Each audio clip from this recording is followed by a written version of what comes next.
like you're being sarcastic. Natural numbers are what some people call the counting numbers. This is what you first learn to count with. No fractions, no decimals, no negative numbers, and even no zero, because when you first learn to count, you don't learn to count with zero. I don't know why, but you don't. Zero is a hard number for kids to understand because it represents nothing. Roman numerals, the Romans, they didn't even have a number for zero. If you think about all the Roman numerals, there's never a zero in there. Because they didn't have, lots of older number systems didn't have a zero in it. So these are called the natural numbers. Whole numbers are what most of us think of as numbers. If I say start counting, most of you are going to start counting with whole numbers.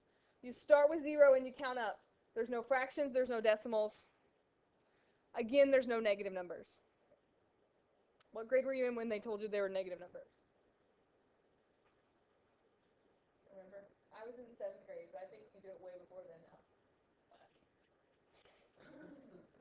That's a lie.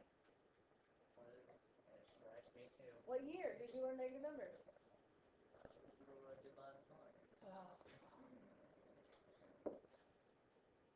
Integers.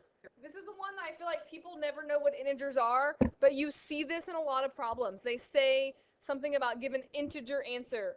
Even on SAT, they could use the word integer. And so I feel like it's really important that you know that integers include all negative numbers, zero, and all positive numbers. But the big thing about integers is there's still no fractions, there's still no decimals. So integer numbers are like whole numbers, but including those negative numbers. What's next? Do you remember what is the group of numbers called that has fractions in it? Rational numbers. This is kind of some fancy math talk. Here's a big thing about pre-calculus. I make you look at math writing. I don't always write it in super easy terms for you. So write this little definition, and then I'll tell you what all that means.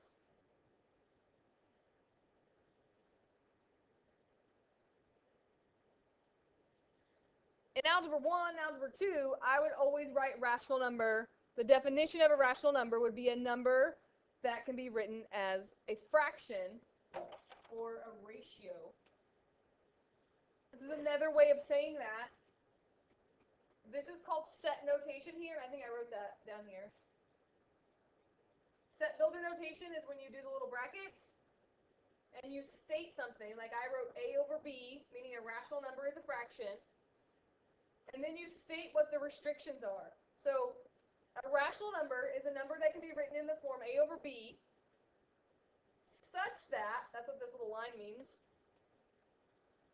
a and b are integers, and b can't be 0 because we can't divide by 0. You're going to see a lot of this in your book. They're not going to baby things for you. This is a very much a college level book, and so I think it's important that you see this kind of language in our notes as well. It is really. It's definitely a college. Like, there are lots of people when they go to college, they'll take a course very similar to pre-calculus. It depends on what you're doing, but most people don't take calculus in college. Because unless you take a major that's going to be a math, like around math or engineering, I don't need calculus. It just depends. Probably a lot of classes call it college algebra, but you know what college algebra is? Algebra 2 pre-calculus.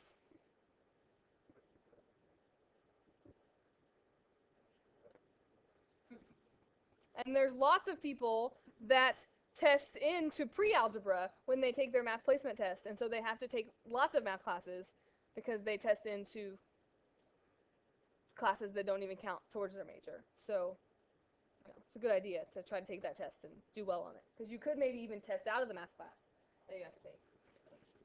But most people only have to take one math class. I mean, honestly, unless you're doing a business or accounting or something with engineering, you're not going to take 17 math classes. Rational numbers are terminating or repeating decimals. So most decimals that you think of would qualify as a rational number. And then we have those few things that qualify as irrational numbers. And irrational means it's not rational, which means you cannot write it as a fraction, you cannot have it as a terminating or repeating decimal. And what is the most famous irrational number that we have? Pi. I would say pi. What did you say? E? Oh, E is also a rational number that we learned about last year with logarithms. So E, pi. Also, any square root that doesn't work out to be a perfect square is an irrational number. Square root of 2, square root of 7. Although your calculator can give you a decimal for it, that's just an approximation. Just like your calculator can give you an approximation for pi and for E, they do just go on forever. Never ending, never repeating. Okay? And so I think on the next slide here, I have a nice little Venn diagram. There's no need for you to write this down, but I think it's important to remember that a lot of these numbers can be classified into more than one category. Like if I gave you the number 7, what all categories would the number 7 fall into? Definitely it's an integer. Natural. Whole number.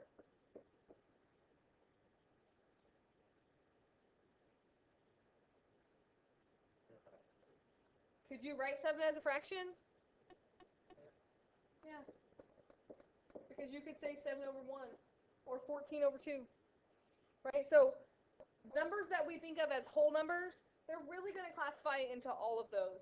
And then also, it's a real number because all of these are real numbers when we're talking about them. So I feel like the Venn diagram in your Algebra 2 book, there's this lovely little picture, and I think I stole it for this.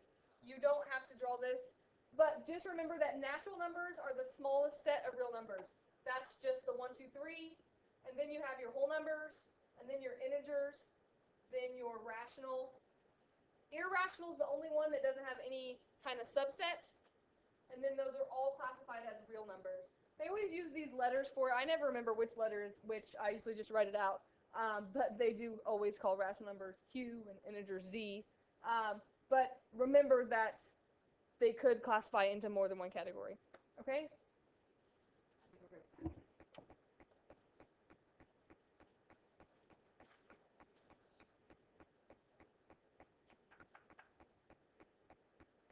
The other thing I want to remind you of that we did a lot last year when we talked about domain and range, I always wrote it in interval notation.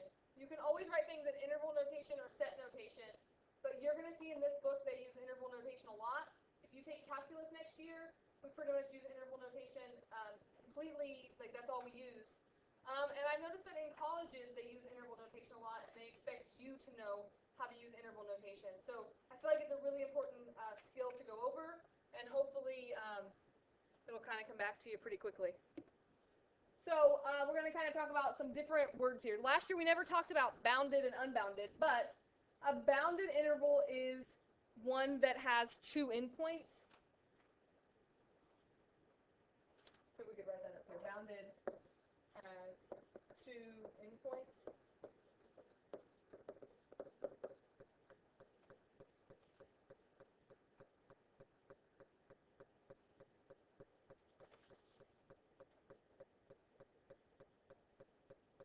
So if I want to say that x is in between a and b, including a and b, do you remember how we write that with interval notation? What do we use to show that it's included?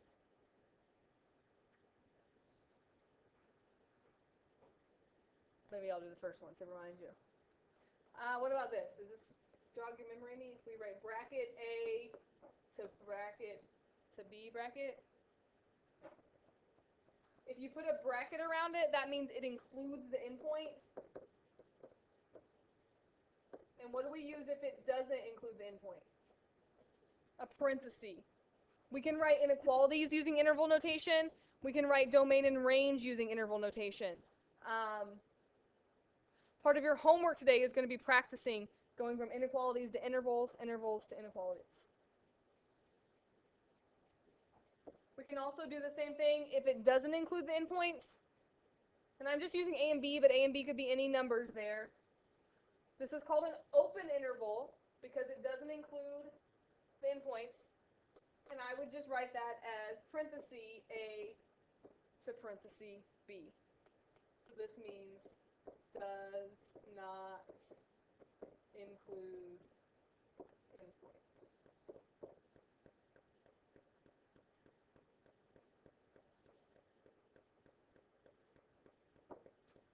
You could also have one side that's open and one side that's closed, which means one endpoint is included and one isn't.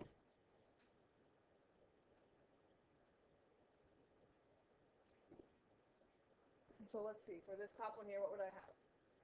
Bracket A to B parenthesis. And just by looking at this, I know that A is included and B isn't. And so that's why it's important that you know the language of interval notation for when you see something like that.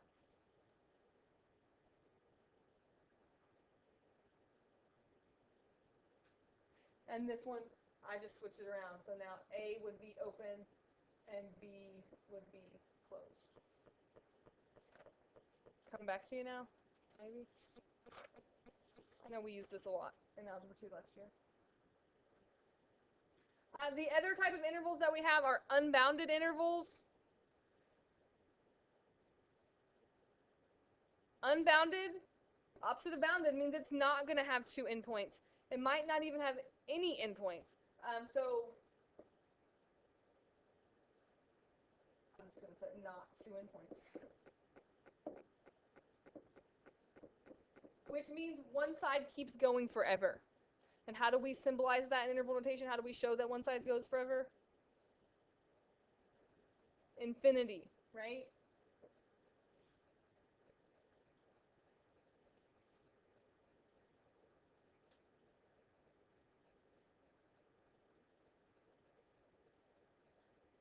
And so if I said x is greater than or equal to some number, that's a closed interval because this includes A. That side's going to be closed. But it's unbounded because one side does not have any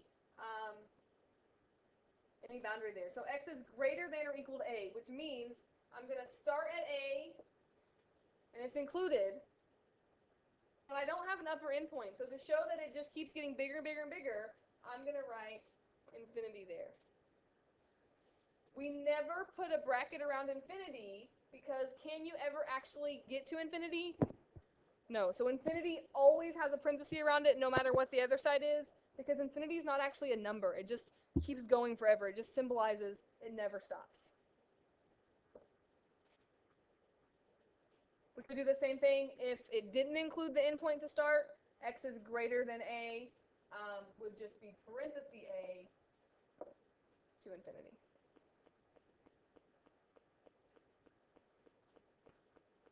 I know both Ivy Tech and ISU, the basic math class that everyone has to take or test out of, uses interval notation. And so it's always why I do an Algebra 2, and then I stress it again in this class, because whether or not you're going to be a math major, there's a good chance you're going to see this either on the test that you take to test out of it or in the class that you take.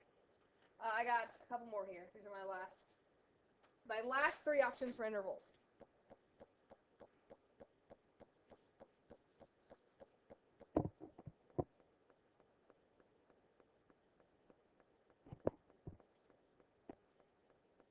Sometimes people get confused when it's less than or equal to a number because they want to start with the number. But remember, you have to have the smallest number in the left side of the interval and the biggest number in the right side of the interval. So when I'm saying x is less than or equal to b, that means the biggest that it's ever going to be is b. Do you agree with that? So when I'm writing this, b is actually going to go in this side, and it's going to include it. But then it's just going to keep getting smaller and smaller. So what do I show to show that it's going to get smaller and smaller forever instead of bigger and bigger forever? Negative infinity, and I put that parenthesis again. And so you always want to kind of look at your intervals. It's really easy to write b negative infinity. That's not correct to do that. So you want to make sure that you always have the negative infinity in that first spot. And the same thing with this one. This one would just be open, so it would have a parenthesis parenthesis there, but it's still showing that the biggest it gets is B, and it goes down forever. And last year when we did domain and range, all real numbers showed up a lot when we did that. And how do we show the interval for all real numbers? Negative infinity to infinity. That's a lovely infinity sign. That means all real numbers are included. Yes? Vague memories of this?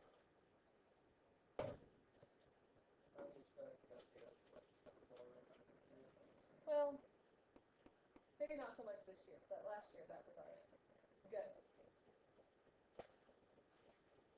All right, are you all done writing this?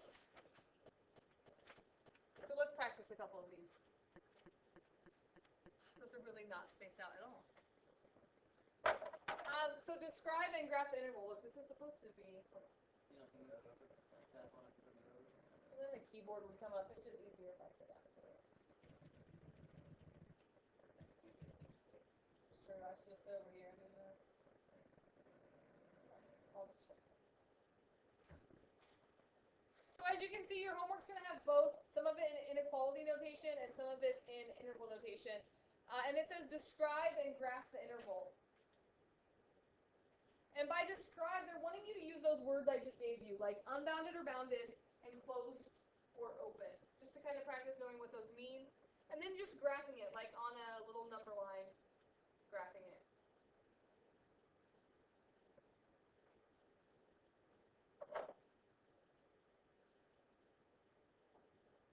So x is less than or equal to 2. Let's start with bounded or unbounded first.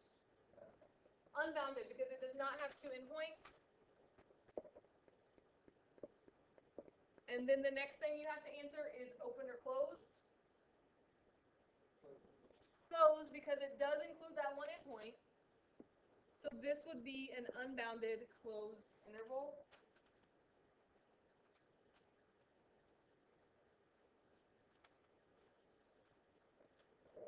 And to graph this is going to be a little different than what you've done in the past. In the past, if it includes the endpoint, how have you always shown that on a number line? A closed dot, a closed circle. And if it doesn't include the endpoint, it's always been an open circle. Well, in pre-calculus and calculus, and in what I've seen in college textbooks, I think I should just teach this. I feel like we should teach this in Algebra 2, but the book doesn't do it this way, so we try to do what the book does. They actually use the parenthesis or the bracket to show closure or open. So, let's see here. I don't know how you are in your number lines. I'm not very picky on how you do this. Usually I say I'm going to, if there's only one number, I put 0, and then I put 2, just to kind of give a reference. If you just put 2 on there, I wouldn't count it wrong. But this is how the book's going to graph this. Because 2 is included, they're going to put a bracket on 2, not a closed circle. And it's going to left, so I'm going to put a bracket just like I would if it was an interval notation. And then less than means I'm going to shade to the left of that line. If you check your answers in the back of the book, that's how they're going to be written on here. The nice thing is if it's in interval notation, it tells you exactly what to put on the numbers already, if it's a bracket or it's a parenthesis. It's kind of different, but it's not really that hard.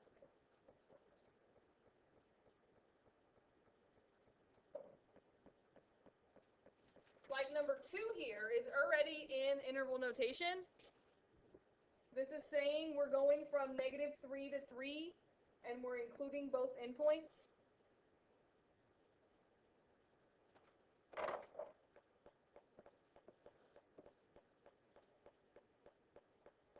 So if I'm going to graph that, I'm just going to write -3. Oh yeah, I forgot. Sorry, I was just so excited to graph. Is it bounded or unbounded? Bounded. And is it open or closed?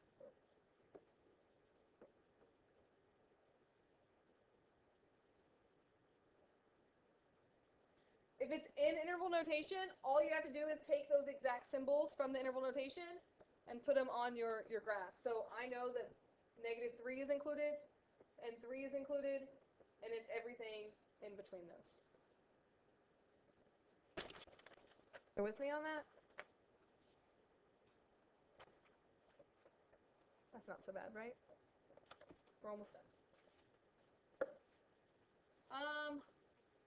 Sorry, we're gonna skip that. It's not that important.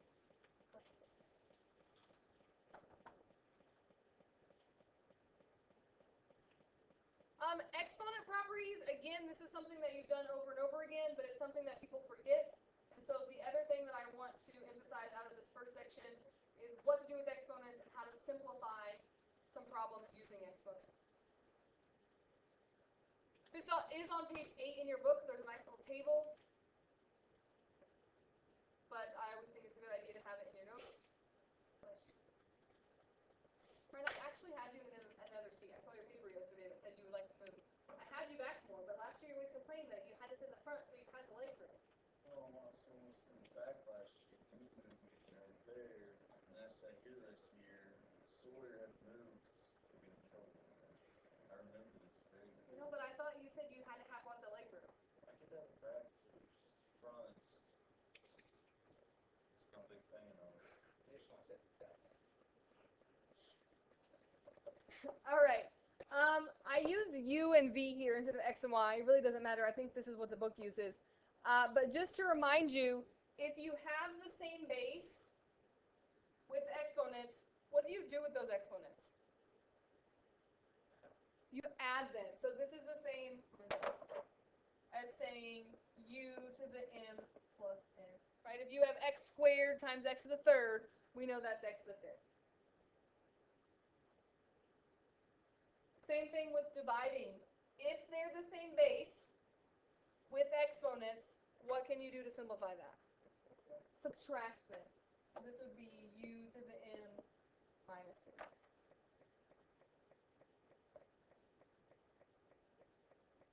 And I just threw in some other ones here just to remind you a little bit.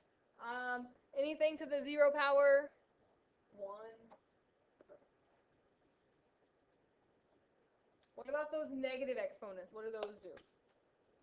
Yeah, that means reciprocal. And so this is the same as 1 over U to the N. When I teach Algebra 1, I always tell a really goofy little story that if you have a negative exponent, that is your ticket to cross the fraction bar. So if you have a negative in the top, that means you get to move to the bottom, but you have to turn in your ticket. If you have a negative in the bottom, that's your ticket to move up, but then you lose your ticket. You lose that negative sign. So we don't ever leave our answers with negative exponents in them, so it's really important that you remember how to get rid of those. Both this one and the bottom one here, those are very similar. I always think of it as kind of a distributive property, even though it's not. If you have a parenthesis of something multiplied or divided to an exponent, you can give that exponent to both of them. So you can say U to the M times V to the M.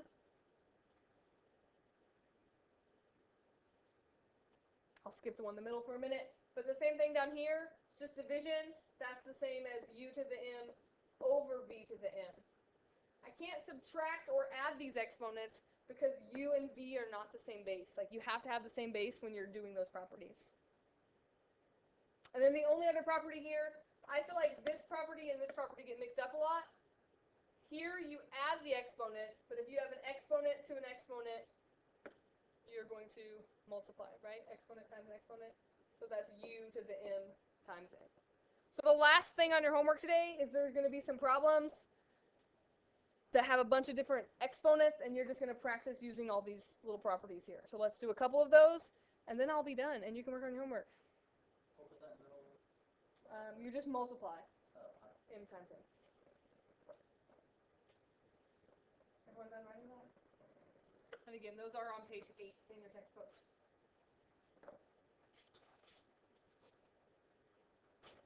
I think this is supposed to be 3 because I skipped that one if you want to change your numbers here. Let me change my numbers here.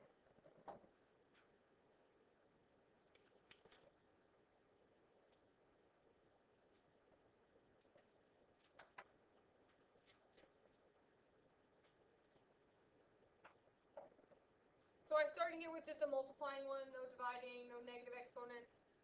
Remember that you can multiply in any order that you want. That's called the commutative property. So when you're multiplying, just group together things that you can put together, like put numbers together, put A's together, put B's together, and just use those properties. So when I see this, I I see 2 times 5.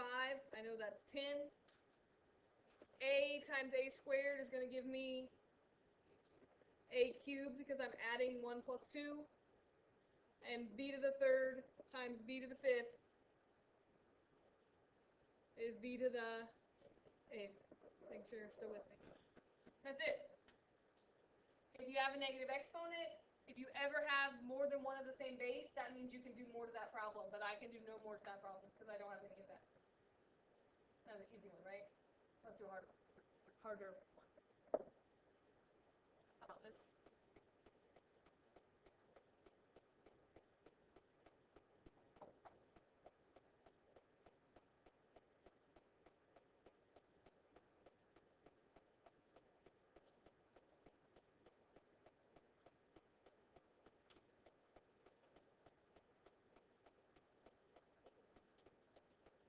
There's always disagreements on how to approach a problem like this, and there's really no preference here. It's whatever makes sense to you. Some people don't like negative exponents, and so they want to get rid of those first. Some people just see that they could subtract, and they do that first. I'm going to do it both ways just to show you, and then we can kind of see what you like, but really you can have your own preference. If you want to get rid of the negative exponents, that means everything with a negative exponent could move. So you could write this as u squared, that can't move. But v to the negative 2 could go to the bottom. So it has a negative, it gets to move down. Down at the bottom, u to the negative 1 means it gets to move up and turn in the negative sign. And v to the third has to stay on the bottom. So now I have something that I don't even have to subtract. I don't have to worry about messing up my negatives. I could say u squared times u to the first. I'm going to add those and get u to the third. On the bottom, I have v squared times v to the third. I'm going to add those and get v to the fifth. And since they're not the same base, I can't do anything else with them. You could have just subtracted from the beginning. You could have said, well, I know if I have the same base, I can just subtract when I'm dividing. So you could say 2 minus negative 1 would actually be u to the third. Here's that, 2 minus negative 1. And then negative 2 minus 3 is v to the negative fifth. But we don't leave negative exponents in our answer, so you have to say, I know to move that to the bottom, and you still get the same answer. So it's really whatever works out for you. I tend to do it this way, even though I think maybe it's a little more work sometimes. But I think I do that from teaching Algebra 1. Lots of kids make negative mistakes, so I always find less mistakes happen if you get rid of the negative signs. But as long as you get the right answer, I don't care how you do it. How you feel about that? I got one more problem. We're supposed to be number 4, right?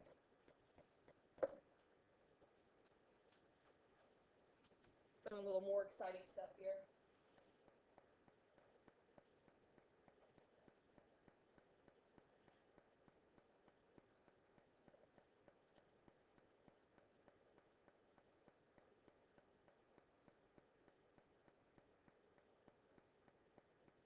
That's a recommendation of what you should do first in this, or maybe what one thing you could do first.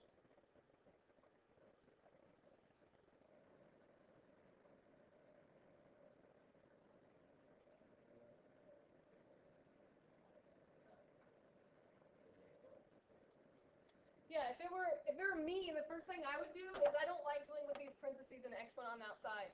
The first thing I would do is use that property that says if I have multiplication or division to an exponent, I can multiply those exponents in, and then I can decide if I want to just subtract or move stuff around. Trying to move stuff around at the beginning with the parentheses, I think, is asking for trouble.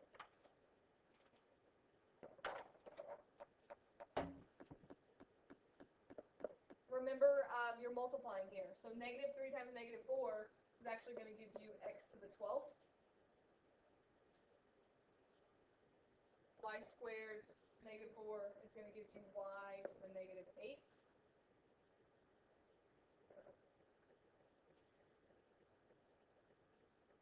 Y to the negative 12th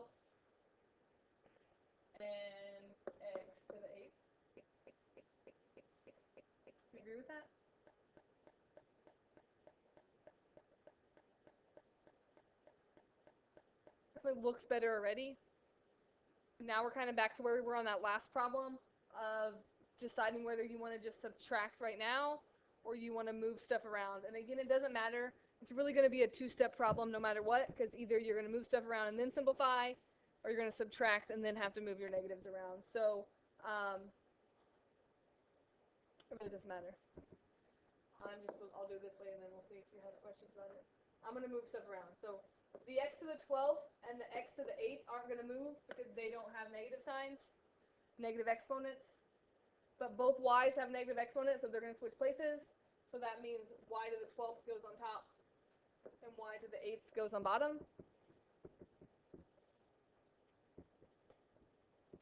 So I think it works out really nice here. When I subtract my exponents, I get x to the 4th, y to the 4th. Do you agree with that? Yes, no, maybe. Again, this is all stuff that we've done last year, just kind of to refresh your memory a little bit. The next sections, I'm just taking a couple things out of each one.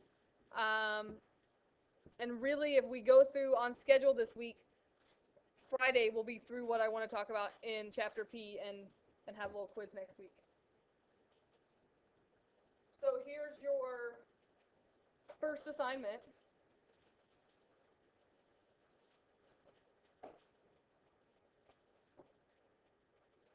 I do have an assignment sheet for you. Remember that you'll turn your homework in on the day of the test. I really want you to turn this assignment sheet in with that. It makes things a lot easier when I'm grading. If you turn in a whole notebook, that's fine. If you turn in a binder, that's fine. If you turn in a folder, that's fine. If you just tear your homework out and staple it together, that's fine too. I'm not picky, but I do want you to keep track of this homework sheet and turn that in with it.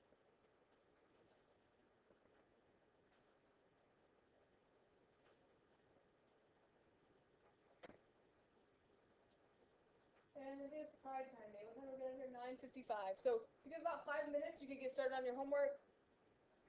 I'm going to save this